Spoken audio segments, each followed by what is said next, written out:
करण्याचा प्रयत्न करतोय। तसेच पुण्यामध्ये एक टनेलचं नेटवर्क देखील करण्याचा आमचा मानस आहे, ज्या माध्यमातून या पुण्याला वाहतुकीच्या कोंडीतनं आपल्याला मुक्त करता येईल।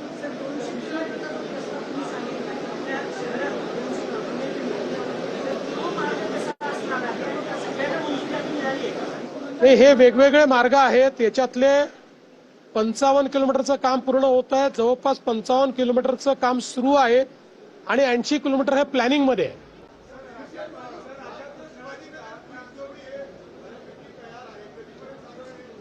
त्याच्यामध्ये हा 23 किलोमीटरचा मार्ग आहे, 11 किलोमीटरचा जो मार्ग आहे हा मे मध्ये पूर्ण होतोय, उरलेले 12 किलोमीटर हे जुलैमध्ये पूर्ण होत आहे।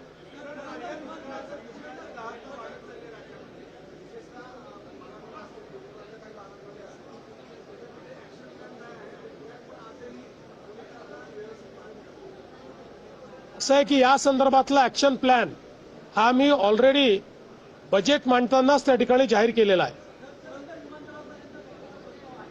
भविष्यात ती न्यावीच लागणार आहे आणि नेणार होतो, जाणार आहे, तिकडेही जाणार आहे।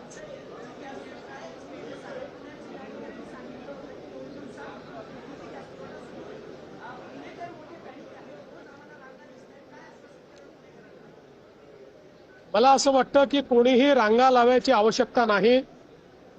वारंवार सांगितलं जात आहे की गॅसची कमतरता नाही। जाणीवपूर्वक राहुल गांधी आणि काँग्रेस पक्षाचे नेते या ठिकाणी लोकांमध्ये भीती तयार करतात आणि त्या भीतीपोटी लोक रांगा लावतात। कोणी रांगा लावायची आवश्यकता नाहीये, आवश्यक तेवढा गॅसचा पुरवठा आपल्याकडे आहे।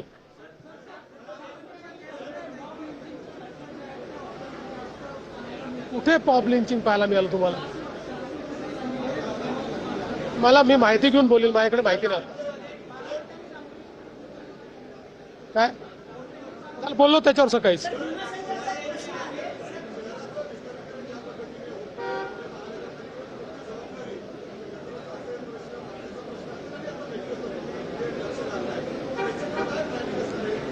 आता महानगरपालिकेमध्ये बॉडी आलेली आहे, महापौर, उपमहापौर, स्टँडिंग कमिटी चेअरमन, वेगवेगळे सभापती आहेत। ते या संदर्भातलं उत्तम प्लॅनिंग करतील। त्यांना राज्य सरकारकडनं जी मदत पाहिजे ती सगळी मदत राज्य सरकार करेल।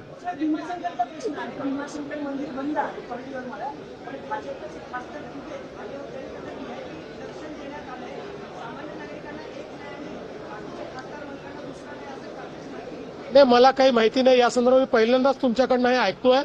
भीमाशंकरच्या मंदिराचं आपण काम फार वेगाने करतोय, कारण आपल्याला कुठल्याही परिस्थितीमध्ये कुंभाच्या आधी भीमाशंकरचं काम पूर्ण करायचं आहे। चला।